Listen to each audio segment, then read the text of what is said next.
মানলে, ঈশ্বরকে না মানলে আমাদের প্রকৃত অর্থে মনুষ্যত্বের পরিচয় দিতে পারি না। পিতাকে যে পুত্র অস্বীকার করে সে কি সুপুত্র হতে পারে? তবু ভগবান বলছেন আমাকে আপাতত কেউ না মেনেও যদি আমার বিধি বিধান মানে তার কল্যাণ হবেই। এই জন্য আপনাকে আমাকে একটা বিধি মানতে হবে। বিধিটা কেমন একটু লক্ষ্য করুন। আপনি কোন ক্ষেতে কাটার বীজ বপন করেছেন। কিসের বীজ? কাটার বীজ। এখন আপনি মনে করলেন কাটার বীজ আমি কাটা চাই না, আমি এর থেকে ফুল চাই, গোলাপ চাই, রজনীগন্ধা চাই, জুঁই চামেলি চাই। আর এটা ভেবে আপনি কি করতে শুরু করলেন? মনে করলেন যে এতে যদি গঙ্গা জল দেই, পবিত্র গঙ্গা জল এই খেতে, তাহলে গঙ্গার জলের স্পর্শ পেয়ে কাটার বীজ ফুলের গাছ হবে। হবে কি? গঙ্গা জল তো পবিত্র, পাপ দূর করে। হরিশ্চরণস্যতা, মহাদেবের জটাজুট অদ্ভুতা গঙ্গা, কিন্তু ওই জল কাটার বীজ লাগিয়ে যদি খেতে দেন, ফুলের গাছ হবে তো? ফুল পাওয়া যাবে তো? আপনার বিচার নেই, বিবেক নেই, আমি কর্ম করছি ঈশ্বর বিরুদ্ধ কর্ম, শাস্ত্র বিরুদ্ধ কর্ম, অথচ আমি গঙ্গা জলে ডুব দিয়ে, গঙ্গা জলে স্নান করে আমি কি করে ভালো ফল আশা করি? লাগিয়ে দেন তো কাটার বীজ, ওখানে গঙ্গা জল সেচন করে আপনি ফুল কি করে পাবেন? আচ্ছা, মনে করলেন এই কাটার বীজ খেতে লাগানো, এখানে বসে 7 দিন হরি নাম করি, তাহলে কাটার বীজ ফুল হয়ে যাবে। হবে তো? হরি নাম ওখানে বসে করলে আপনার কল্যাণ হবে বটে, ওই হরি নামের ফলশ্রুতি আপনি পাবেন বটে, কিন্তু এর মানে এই নয় যে হরি নামে আপনার জীবনে কল্যাণ আসবে, ঈশ্বরের আশীর্বাদ আসবে, কিন্তু এর মানে এই নয় খেতে বসে 7 দিন হরি নাম করলে কাটার বীজ ফুল হয়ে যাবে। বিচার চাই। ঠাকুর মশাই বলেছেন, শ্রীল ভক্তম ঠাকুর, বিচার করিয়া মনে ভক্তি রস আস্বাদনে, বিচার করিয়া মনে ভক্তি রস আস্বাদনে মধ্যস্থ শ্রী ভাগবত পুরাণ। শাস্ত্র হলো বিচার। বিচার বিচার করো, বিচার করে কর্ম করো। কিন্তু আমার মতো মানুষের জীবনের এখন বিচার নাই, সে কি করছে জানে না। আচ্ছা, একজন মানুষ পথে বেরিয়েছে, কিন্তু সে কোথায় যাবে, কোন গন্তব্যে যাবে এটা ঠিক করেনি, সে গন্তব্যে পৌঁছাবে তো? রেল স্টেশনে যেখানে টিকিট ঘর, খিড়কি জানলা মতো থাকে না, ওখানে টিকিট ঘরে তো হাত প্রবেশ করিয়ে বলছেন টিকিট দিন, টিকিট মাস্টার কোথায় যাবে? যে কোনো এক জায়গায় টিকিট দিন, দেবে তো? কথা বলো, দেবে তো? যে কোনো এক জায়গায় দিন। এইভাবে কি টিকিট পাওয়া যাবে? আপনার জীবনে আপনি কোথায় যেতে চান, আপনার জীবনকে আপনি কোন অভিমুখে নিয়ে যেতে চান, এটা তো আগে সংকল্প করুন। সেই সংকল্পই নেই। খাও দাও, বউ ছেলে মেয়ে, সংসার, ব্যাপার, চাকরি বাকরি, টাকা পয়সা রোজগার করো, বেশ। এই লক্ষ্য কি জীবনে? কোথায় যেতে চাও তুমি? এটার জন্য বিবেক চাই, বিচার চাই। আর এটা সাধু সঙ্গ না করলে, সৎসঙ্গ না করলে আসে না। টাকা রোজগার ভালো বুঝি, চাকরি ব্যাপার ভালো বুঝি, আচ্ছা টাকা রোজগার করলাম, বাড়ি গাড়ি, সুন্দরী রমণী, বিত্ত বৈভব, বড় চেয়ার, পদমর্যাদা, সামাজিক সম্মান পেলাম, দুঃখ দূর হলো তো? আপনি টাকা রোজগার করে, ব্যাপার বা চাকরির দ্বারা টাকা রোজগার করে বাড়ি করলেন, গাড়ি করলেন, সমাজে সম্মান পেলেন, উচ্চ পদ পেলেন, মানুষের নমস্কার সালাম পেলেন, ভোগের সামগ্রী ঘরে কিনলেন, কিন্তু দুঃখ দূর হলো কি জীবন থেকে? তাহলে টাকাতে কি হলো? সুখের সামগ্রী কিনলেন, তৈরি করলেন, কিন্তু দুঃখ দূর করতে পারলেন না। দুঃখ দূর হয় কিসে সেটা জানা হলো না। আর একটু মজার কথা কি জানেন?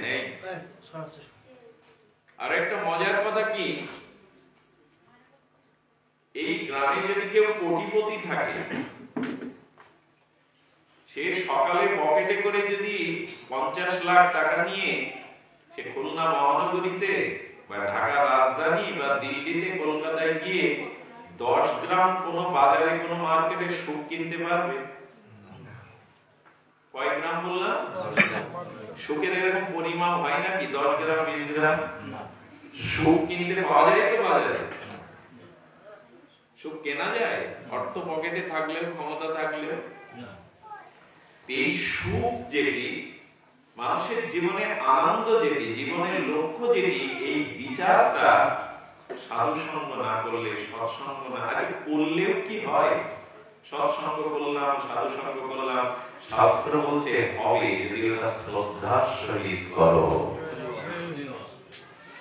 শ্রদ্ধাবান লভেত জ্ঞানম তৎপরে সংযতেন্দ্রিয় জ্ঞানং লব্ধা পরাং শান্তি অচিরেণ অভিগচ্ছতি। অচিরেই তুমি শান্তি পাবে যদি শ্রদ্ধার সহিত শ্রবণ কীর্তন না করো। শ্রদ্ধার সহিত না করলে কিছুই হবে না। এখন বৃষ্টি হচ্ছে, আপনি একটা পাত্র উপর করে পেতে রাখলেন, সকালবেলা সারা রাত বৃষ্টি ঝড় ঝড় ঝরলেও সকালে জল পাওয়া যাবে পাত্রে? কেন যাবে না? পাত্রটা বৃষ্টি উন্মুখ হয়েছিল না, উপর হয়েছিল, তার মানেই তো তাই। আপনি সাধু সঙ্গ করলেন কিন্তু শ্রদ্ধা নেই, আসতে হয় এসেছেন, আবার মনে মনে ভাবছেন বক্তা কি জাতীয় কথা বলে একটু শুনি, পরিমাপ করবার জন্য, সে কেমন বলে ওটা জানার জন্য। কিন্তু হরি কথাতে যে আমার আত্মকল্যাণ হবে, আমি আমার জীবনের দিক দর্শন পাবো, আমার জীবনের অনেক সমস্যার সমাধান হবে, এই ব্যাকুলতা, উৎকণ্ঠা, পিপাসা এটি না থাকলে, শ্রদ্ধা না থাকলে সাধু সঙ্গ করেও খুব ফল লাভ হয় না। হস্তি স্নানের ন্যায় বিফল হয়। হাতি স্নান করে কিন্তু সরোবরে গিয়ে আগে জলগুলো ঘুরিয়ে নেয়, ছিল স্বচ্ছ জল, ডুব দিলে পরিষ্কার হতে গায়ের ময়লা, কিন্তু সরোবরের জলটা আরো কাদা করে ডুব দিল, উপরে উঠে ধুলটা গড়াগড়ি দিল, আরো লেগে গেল। শ্রদ্ধাহীন ব্যক্তি হস্তি স্নানের ন্যায় সব কর্ম বিফল হয়। শ্রদ্ধা এটি খুব কম মানুষের হয়, শ্রদ্ধাটা খুব কম মানুষের হয়। সৎসঙ্গ করি আমরা, সাধু সঙ্গ করি আমরা। দেখুন একবার উত্তরপ্রদেশে একজন পাঠক পাঠ করছে, আর বারবার বললেন সাধু সঙ্গে এলে, সৎসঙ্গে এলে কিছু জিনিসের পরিবর্তন করতে হয়। তার মানে আমার যে কুস্বভাব গুলো সেটা পরিবর্তন করে সুস্বভাবটা আনতে হয়, কিছু পরিবর্তন করতে হয়। এখানে কিছু রেখে যেতে হয়, কিছু নিয়ে যেতে হয়। রেখে যেতে হয় খারাপ স্বভাবটা, নিয়ে যেতে হয় ভালো কোনো উপদেশটা। বোঝা যাচ্ছে? তো এই জীবনে কখনো সৎসঙ্গ করেনি, আর গেছেও, লোক ভিড় জমাচ্ছে তাই গেছে। তো সে বারবার মনে করছে এখানে এসে কিছু পরিবর্তন করতে হয়। কি পরিবর্তন করতে হয় বুঝতে পারছে না। এখন চলতে চলতে যেখানে গেট, মানে মানুষ প্রবেশ করে যেখানে জুতো টুতো রাখা, তখন বলছে হ্যাঁ এখানে কিছু পরিবর্তন করতে হয়, মানে পুরনো জুতোটা রেখে নতুনটা নিয়ে যেতে হয়। এটা একটা পরিবর্তন। সৎসঙ্গে যদি এই বুঝি, সাধু সঙ্গে এসে যদি এই বুঝি যে কিছু পরিবর্তন করে যেতে হয়, পুরনো জুতোটা রেখে নতুন জুতো, এই হলো পরিবর্তন, তাহলে খুব হলো, সাধু সঙ্গ খুব হলো। এখানে কিছু কুস্বভাবটা রেখে যেতে হয়। আমি ইষ্ট নাম, ভগবানের নাম নিয়ম করে জপ করি না, তার থেকে এই নিয়মটা এখান থেকে নিয়ে যায়, কাল থেকে 4 মালা করে একটু ইষ্ট নাম জপ করব। একটা কিছু নিয়ে যান, কিছু কুস্বভাবটা রেখে যান। এই পরিবর্তনের নামই সাধু সঙ্গ। না হই হুল্লোড় করে হবেটা কি? মানুষের শ্রদ্ধা কমে গেছে, বিচার কমে গেছে, শুনলে অনেক, বললে না, ঠকলে কত, বুঝলে না। শ্রী শ্রী ঠাকুর অনুকূল চন্দ্র। শুনলে অনেক, বললে না, ঠকলে কত, বুঝলে না। সুখ চাও তুমি, ভোগ চাও তুমি, সুষ্ঠু কিছু করলে না। ও চাওয়া তো বাতুল চাওয়া, দুর্ভোগ ছাড়া জুটবে না। এই তো এই জন্য বিচার আনতে হবে। বিচারটা আর কিছু নয়। আচ্ছা, এখানে যদি একটা ঘোড়া প্রবেশ করে, গাধা প্রবেশ করে, এখানে কি যদি হাতি প্রবেশ করে, আমরা আলাদা আলাদা ভাবে তাদের চিহ্নিত করবো কিনা? এটা হাতি, এটা গাধা, এটা ঘোড়া। এই তো। কিন্তু এখানে কত বর্ণের, কত রঙের, কত বিচিত্র নরনারী আসছে, আমরা তাদের দেখলে কি ভাগ করে বলি, না বলি মানুষ আসছে? কি বলি? নর বা নারী হোক, মানুষ আসছে। এই তো। ওদের ঘোড়া, গাধা, হাতি আলাদা করে পশুদের ডাকা হচ্ছে, চিহ্নিত করা হচ্ছে, কিন্তু এখানে যারা আসছে সবাইকে বলা হচ্ছে মানুষ।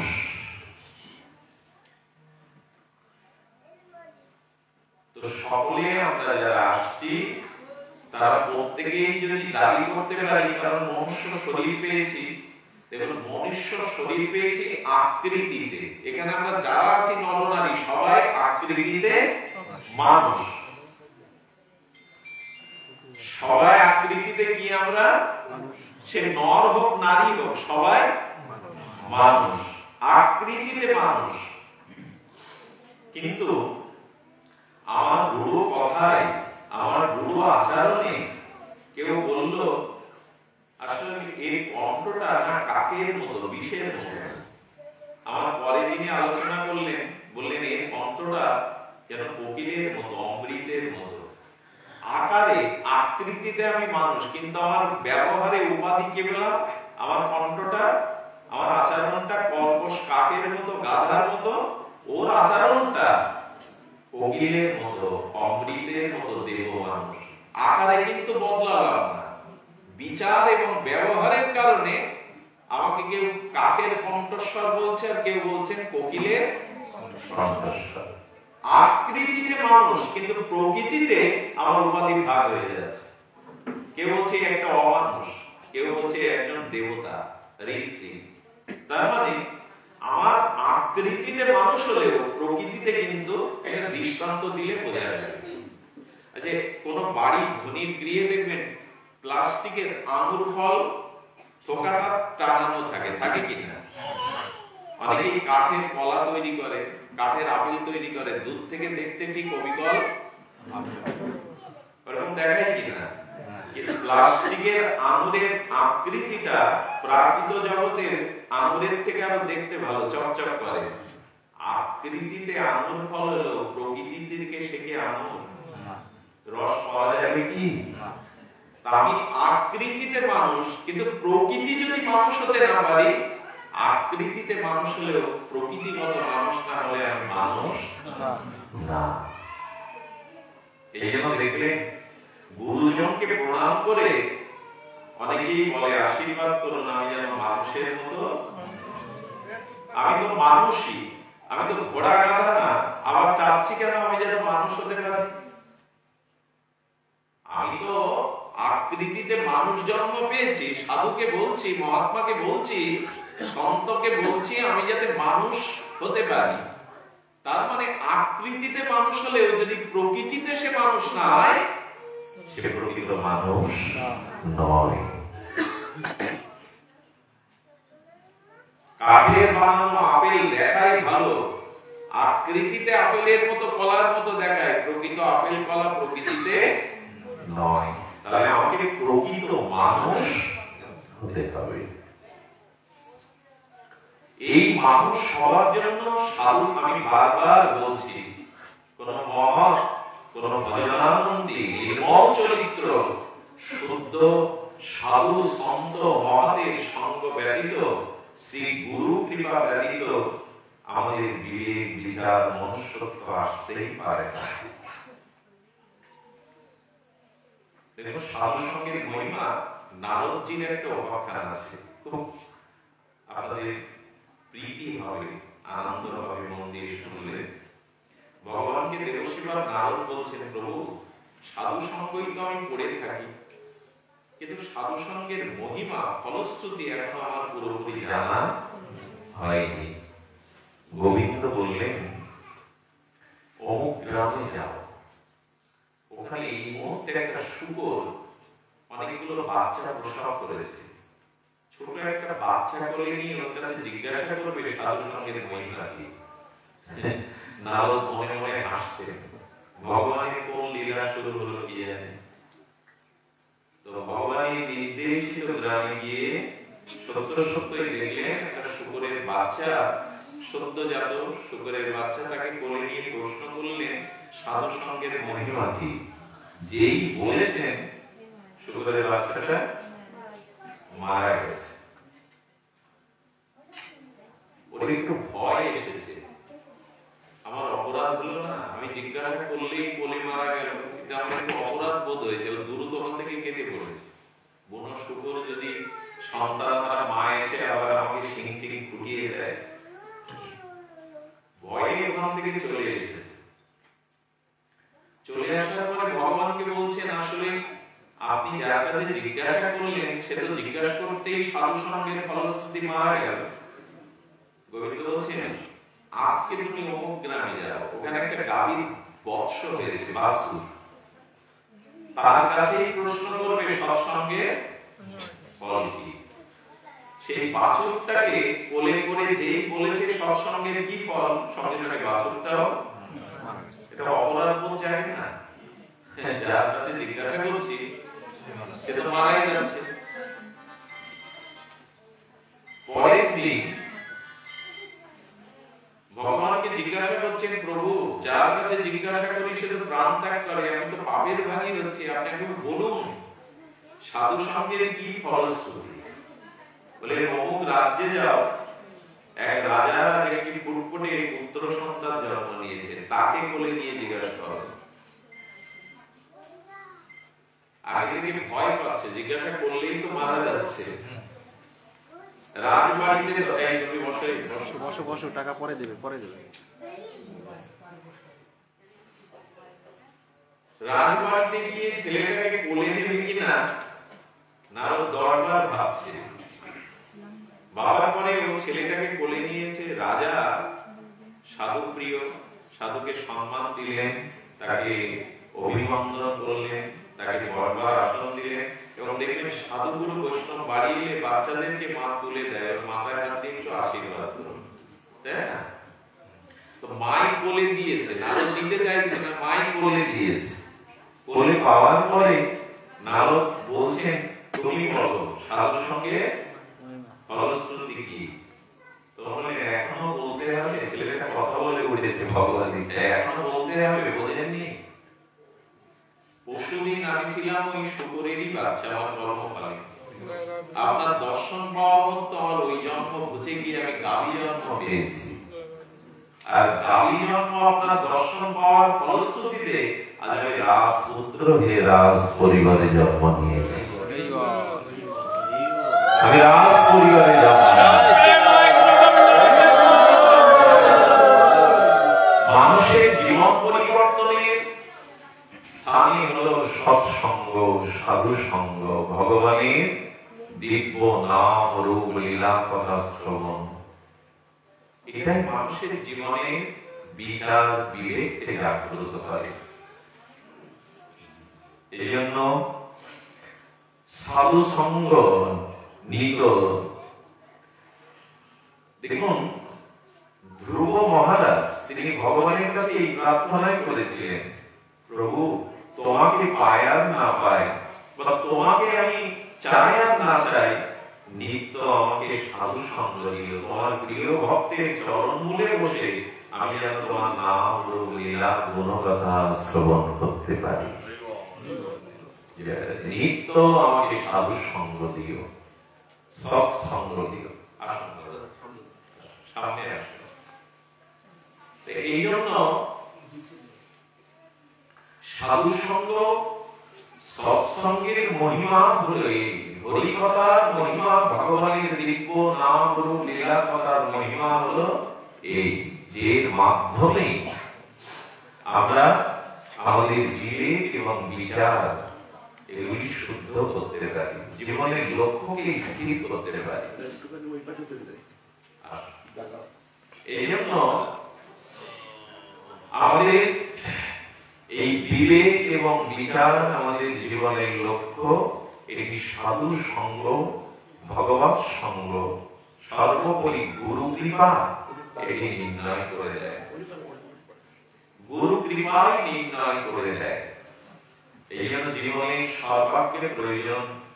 দেখুন, আমরা রামায়ণের যে 7টি কাণ্ড, তার মধ্যে বালকাণ্ড প্রথমে।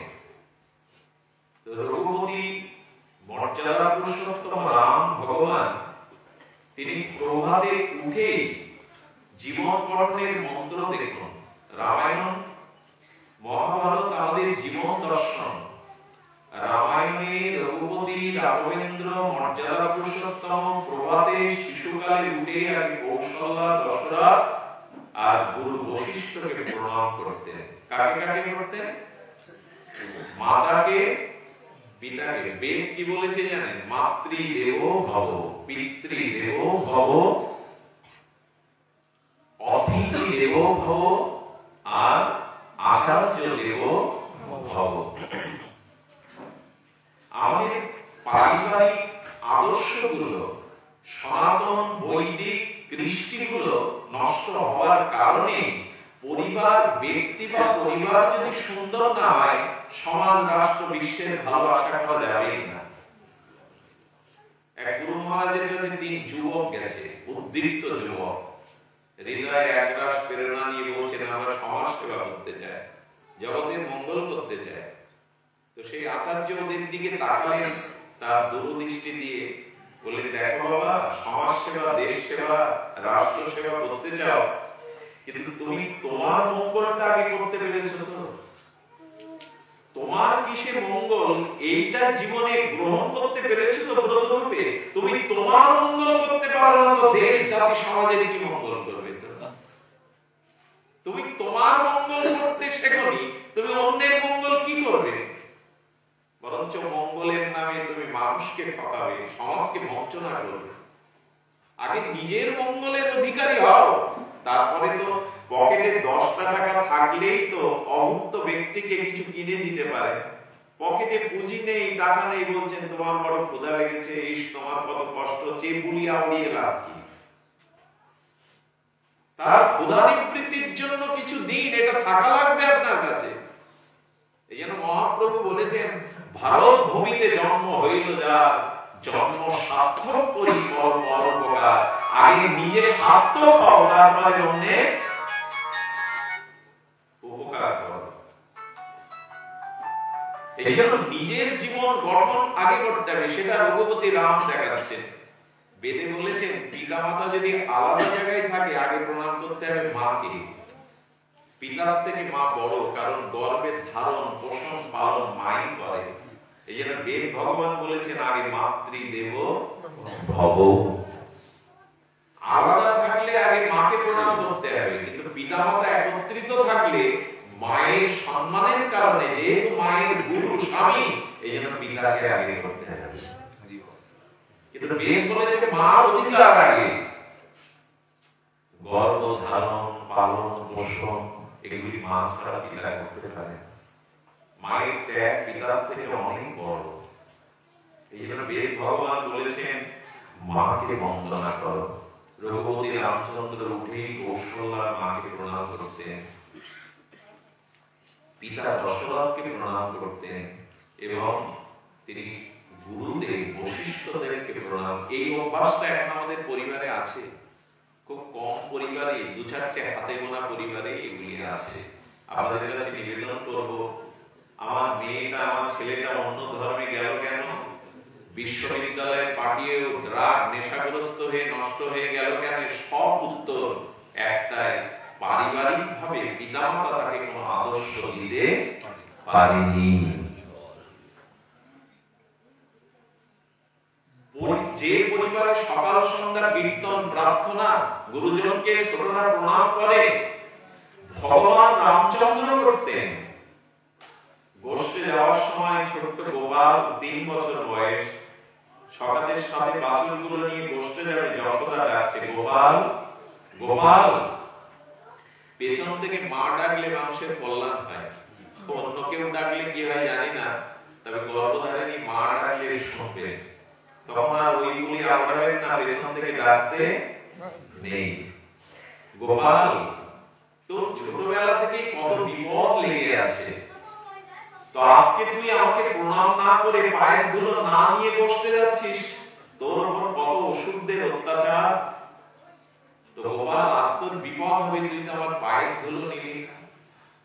সঙ্গে সঙ্গে গোবিন্দ মার চরণে পড়লেন। মা যশোদা পায়ের ধুলা নিয়ে গোপালের মাথায় ভগবান স্বীকার করলেন আর জগৎকে শিক্ষা দিলেন, জীবনের কল্যাণ পেতে গেলে, আশীর্বাদ পেতে গেলে পিতামাতার চরণে প্রণাম করো, তাদের চরণ ধুলি নাও। স্বয়ং ভগবান আচরণ করছেন, আমরা সেই কৃষ্টি ভুলে গেছি। একটা জিনিস বলবো, যে পরিবারের মায়েরা অধিকাংশ সদস্যরা ব্রাহ্ম মুহূর্তে নিদ্রা ভঙ্গ না হয়, সেই পরিবারে অলক্ষী, অলসতা, অসদাচার প্রবেশ করে। মানুষের জীবনের সব থেকে পবিত্রতম মুহূর্ত হলো ব্রাহ্ম মুহূর্ত। ভোরবেলার বাতাস, পাখির কলকাকলি, ফুলের সৌরভ, বাতাসের চিন্ময় যে পবিত্রতা, এগুলি মানুষের জীবনকে সুস্থ, সুন্দর, আনন্দময় করে তোলে। এই জন্য দেখবেন সব মত পথে, দেখুন আপনি যে মত পথেরই হন, যদি জীবনের স্বভাব না বদলান, আপনি যে মত পথের আশ্রয় নেন, যে উপাসনাই করুন, যদি নিজের স্বভাব পরিবর্তন না করেন, বৃত্তি পরিবর্তন না করেন, কোন মত পথে গিয়ে আপনি নিজের কল্যাণ করতে পারবেন না। সব মত পথই বলেছে ভোরবেলা ভগবানের আরাধনা কর, ব্রাহ্ম মুহূর্ত, রাত 3:30 পরে, 4টের দিকে উঠ। কিন্তু অবাক বিষয় কি জানেন, সনাতন ধর্মের এই রীতিটা আগে ছিল। মা ঠাকুরমাদের শাস্ত্র জ্ঞান লাগেনি, তাদের সহজাত সংস্কার তাদের ভোরে ওঠাতো। এখন যদি কেউ ভোর 4টে উঠে বাড়ির সামনে দাঁড়িয়ে থাকে, তাহলে লোক বিস্ময় প্রকাশ করে বলে, তোমার বাড়িতে কোনো বিপদ হয়েছে, এত ভোরে উঠেছ। এখন ভোরে ওঠাটাই যেন বিপরীত কালচার হয়ে গেছে, সংস্কৃতি হয়ে গেছে, যে ভোরে উঠলেই মানুষ মনে করে বাড়িতে কোনো মনে হয় বিপদ। নিদ্রা ভঙ্গের পরে প্রভাবটাই বলে দেয় আপনার দিনটা কেমন যাবে। শুরুটা যদি ভালো হয় না, সারাটা দিন আপনার মন মস্তিষ্ক।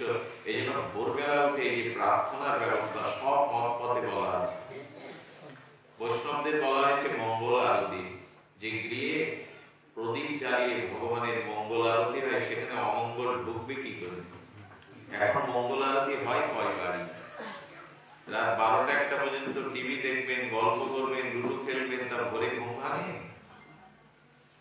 শাস্ত্রবাদ দেখেও যদি স্বাস্থ্যের দিকে দৃষ্টি দেন, নীরবতার দিকে দৃষ্টি দেন, তবু ভোরে ওঠা ভালো।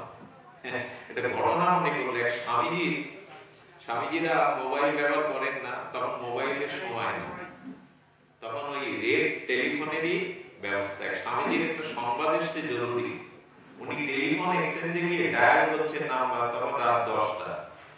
ডায়াল করার সাথে সাথে ওপর থেকে ভেসে আসছে, দুঃখিত লাইন বিজি, একটু অপেক্ষা করুন। কি বলে যেন এরকম, এখন সংযোগ দেওয়া সম্ভব হচ্ছে না, বিজি লাইন ইত্যাদি। উনি আধা ঘন্টা ধরে প্রয়োজন বিধায় ডায়াল করেন ওপর থেকে, তখন উনি রেগে গিয়ে টেলিফোন এক্সচেঞ্জে কর্তাকে বলছেন, আপনার টেলিফোন খারাপ না আমার মাথা খারাপ, বারবার বলছে আর ওপর থেকে বলছে অপেক্ষা করুন। বলে, স্বামীজি এখন লাইন খুব বিজি, সবাই নেটে এই সময় ঢুকে পড়ে, আপনার যদি খুব জরুরি হয় তো আপনি পরে আসুন। পরে বলতে কখন? বলুন ভোর 4টের দিকে আসুন, তখন লাইন ক্লিয়ার। উনি ভোর 4টে গিয়ে ডায়াল করেছেন নাম্বারে, সঙ্গে সঙ্গে ওপর থেকে সংযোগ হলো। উনি ওই দিন ওনার এক পাঠে প্রবচনে হরিকথাতে বলছেন ভোরবেলা লাইন ক্লিয়ার পাওয়া যায় যোগাযোগে, ইন্টারনেট ক্লিয়ার থাকে, আর ভগবানের সাথে সংযোগ ভোরবেলা খুব সুন্দর হয় যদি প্রভাতে উঠে কেউ ভগবানকে ডাকে। ওইখানে ভগবানের সাথে সংযোগটাও সুন্দর আছে।